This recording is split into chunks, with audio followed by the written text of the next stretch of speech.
You're nothing but a guest in this house. Linda's voice echoed through the dining room as she slammed her hand on the antique mahogany table. No marriage certificate means no rights. Pack your things and leave. I sat there, calmly sipping my tea while my mother-in-law's face turned an interesting shade of red. At 35, I'd spent the last 8 years tolerating her constant attempts to drive me away from her precious son, James. But today was different. Today, I had something she didn't know about. Actually, Linda, I said, placing my cup down gently, I think you might want to see what's in this envelope first. My name is Sophia, and I never planned to be in this position. 8 years ago, when James and I fell in love, he convinced me that we didn't need a formal marriage registration. It's just a piece of paper, he'd said, his green eyes twinkling with that charm that had first drawn me in. We know what we mean to each other. What I didn't know then was that his mother had orchestrated the whole thing. Linda Bennett, matriarch of the prestigious Bennett family, had never approved of me.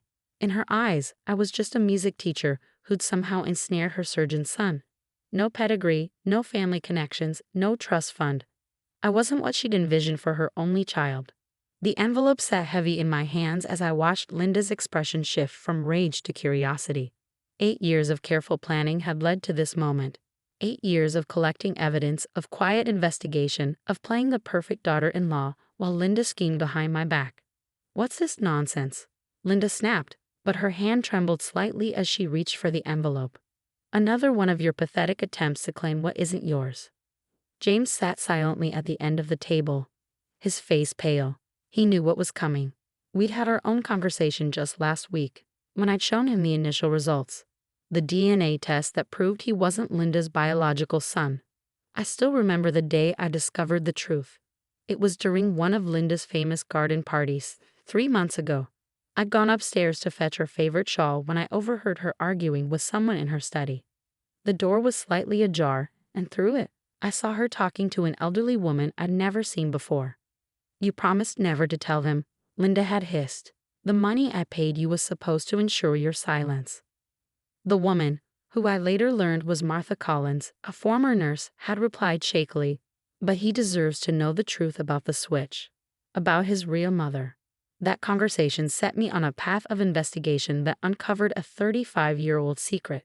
Linda Bennett had switched babies in the hospital, choosing a healthier infant to replace her own sickly newborn. She paid off the nurse and created an elaborate lie that she'd maintained for over 3 decades. Open it, I said softly, watching as Linda's perfectly manicured fingers trembled against the sealed envelope. I think it's time we all face the truth, don't you? The dining room fell silent except for the sound of tearing paper. I could hear the grandfather clock in the hall ticking away, marking each second as Linda pulled out the DNA results. Her eyes scanned the document, growing wider with each line she read. This is impossible, she whispered, her face draining of color. You falsified these results. You must have. I pulled out my phone and played the recording of her conversation with Martha Collins. Linda's face went from pale to ashen as her own voice filled the room, confessing to her decades-old crime. I have more, I said calmly, reaching into my bag. Birth records, hospital documents, Martha Collins' sworn statement. Would you like to see those too? James finally spoke, his voice hoarse with emotion. Why, Mother? Why would you do this? Linda crumpled the papers in her hands, tears streaming down her face. My baby was dying, she choked out. The doctor said he wouldn't survive the week. But you were so perfect, so healthy. I couldn't bear to lose my only child. I did what any mother would do. Any mother. I repeated, my voice sharp. You stole someone else's child, Linda. You robbed another woman of her son. And now you have the audacity to try to chase me away because I don't have a marriage certificate. The irony of the situation wasn't lost on anyone in the room. Linda, who had spent years questioning my legitimacy in her son's life, was facing the ultimate question of legitimacy herself. Where is she? James demanded, standing up. My real mother, is she alive? I nodded slowly. Her name is Elizabeth Carter. She lives in Portland, and unlike some people, I glanced pointedly at Linda. She's been desperate to know what happened to her son all these years. Linda collapsed into her chair, her carefully constructed world crumbling around her. The woman who had spent years tormenting me about not being officially part of the family was about to learn a harsh lesson about what family really means. The police have already been notified, I added, gathering my things. They're very interested in speaking with you about the hospital records you falsified, and Martha Collins has agreed to testify. As I stood to leave, Linda grabbed my arm, her grip desperate. Please, she begged, you can't do this. This is my family. I gently removed her hand, looking her straight in the eyes. No, Linda, this was never your family. It was stolen, just like you tried to steal my place in it. The only difference is I have proof of your crimes. The sound of police sirens in the distance brought a fitting end to our conversation. As Linda buried her face in her hands, I turned to James, who looked shell-shocked but resolute. Ready to meet your real mother? I asked softly. He nodded, taking my hand. Together, he said firmly, as a real family should be. The drive to Portland was quiet, filled with the weight of unspoken thoughts. James gripped the steering wheel tightly, his knuckles white as we made our way through the rain-slicked roads. I watched his profile, noting how he seemed to be processing years of lies with each passing mile. Linda's arrest had made the local news, though the full story was still unfolding. The police had found more evidence in her study. Documents, letters, and a diary that detailed her elaborate scheme. She'd not only switched the babies but had actively worked to keep Elizabeth Carter away from Boston, using her family's influence to block any attempts at investigation. What if she doesn't want to meet me? James finally broke the silence, his voice barely above a whisper. What if she's built a life without me and doesn't want to disrupt it? I reached over and squeezed his hand. Elizabeth has been searching for you for 35 years. She never gave up hope. During my investigation, I found Elizabeth through an online support group for parents of missing children. Her story had caught my attention immediately. A baby switch at Massachusetts General Hospital, the same hospital where James was born. When I reached out to her, the pieces started falling into place. We pulled up to a modest craftsman-style house with a well-tended garden. Wind chimes tinkled softly on the porch, and through the window, we could see warm light spilling out. James sat frozen in the driver's seat, staring at the house. What do I even say? He asked, running a hand through his hair. How do you start a conversation with a mother you never knew you had? Before I could answer, the front door opened. Elizabeth Carter stood in the doorway, one hand pressed against her heart. She was a petite woman with James's same green eyes and gentle features. The resemblance was striking, something Linda had probably noticed and feared all these years. James, her voice carried across the yard, trembling with emotion. The moment felt surreal as we walked up the path. Elizabeth's hands shook as she reached out to touch James's face, tears streaming down her cheeks. I knew, she whispered. I knew in my heart you were out there somewhere. Inside, Elizabeth's home was warm and inviting, filled with books and family photos. She led us to the living room where tea and cookies were already set out. I've been baking all day, she admitted with a nervous laugh. I didn't know what else to do with myself. As we sat down, Elizabeth pulled out an old photo album. I want you to see something, she said, opening to a page marked with a faded ribbon. This is your father, Thomas. He passed away 10 years ago, still believing we'd find you someday. James stared at the photo of a man who shared his smile, his hands gripping the album tightly. I have siblings, he asked, noticing other family photos. Elizabeth nodded, wiping away tears. 2 sisters, Sarah and Emma. They're so excited to meet you. They'd grown up hearing about their lost brother. As Elizabeth shared stories about James's biological family, I watched the tension slowly leave his shoulders. Here was a mother who had never stopped loving him, never stopped searching, never tried to control or manipulate his life. I tried to find you, Elizabeth said, her voice catching. For years, I hired private investigators, reached out to hospitals, even appeared on true crime shows. But Linda Bennett's influence was too strong. Every lead would suddenly go cold. Every inquiry would hit a dead end. James looked up from the album, his eyes filled with a mix of pain and anger. She robbed us of so much time, he said quietly. All those years. Elizabeth reached out and took his hand. We have now, she said firmly. And thanks to Sophia, we have the truth.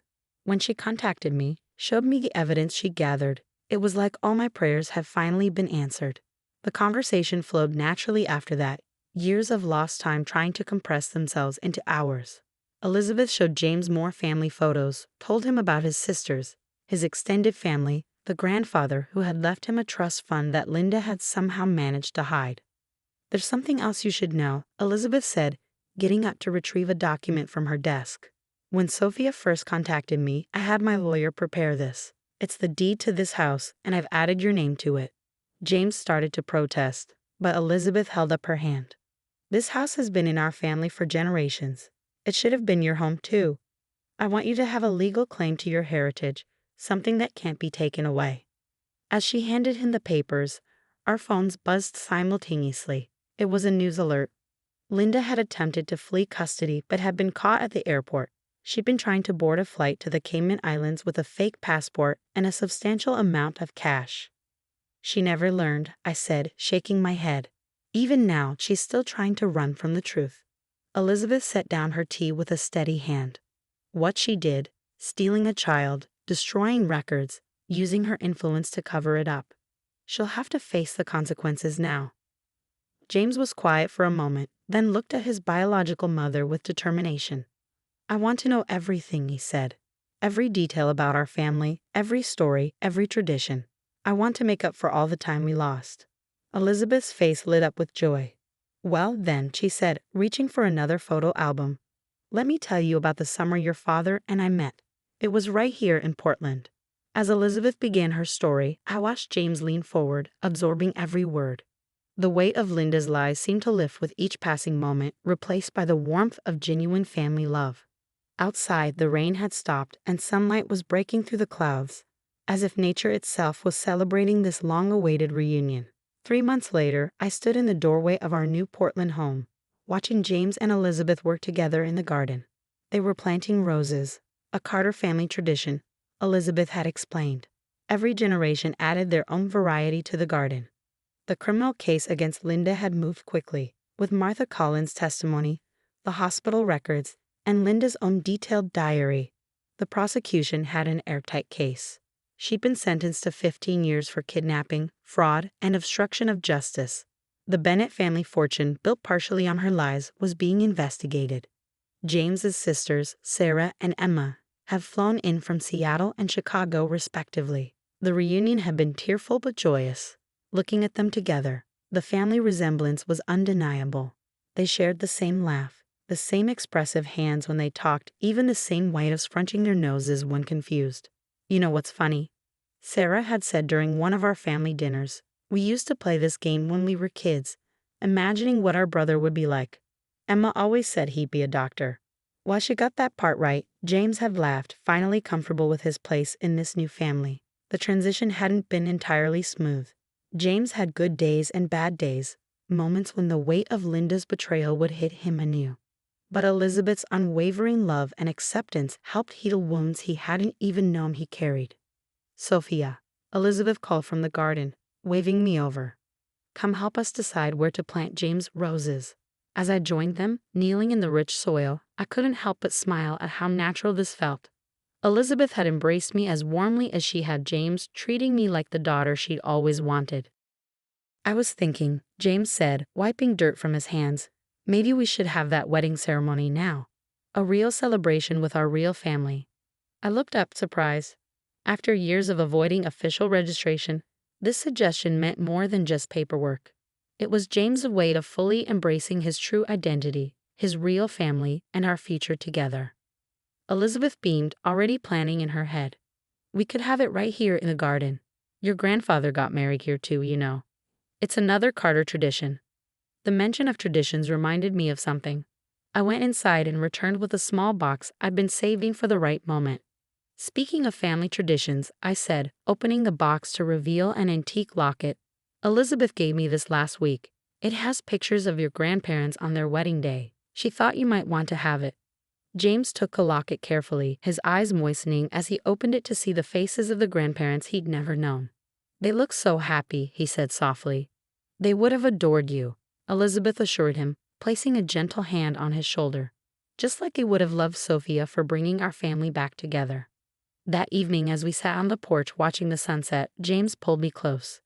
"Thank you," he whispered, for not giving up, for finding the truth, for giving me my real family. I squeezed his hand, remembering that tense dinner with Linda 3 months ago. I always knew we were meant to be a real family. We just had to find the right one. Inside, we could hear Elizabeth on the phone with Emma, excitedly discussing wedding plans. Sarah had already texted several venue suggestions, though we all knew the garden would be perfect. The next morning brought news that Linda had attempted to appeal her sentence, claiming diminished capacity. The judge had denied her requests, seeing through her final attempt at manipulation.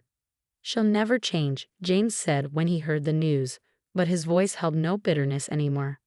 "But she gave me one gift, even if she didn't mean to. She led me to you, and through you to my real family."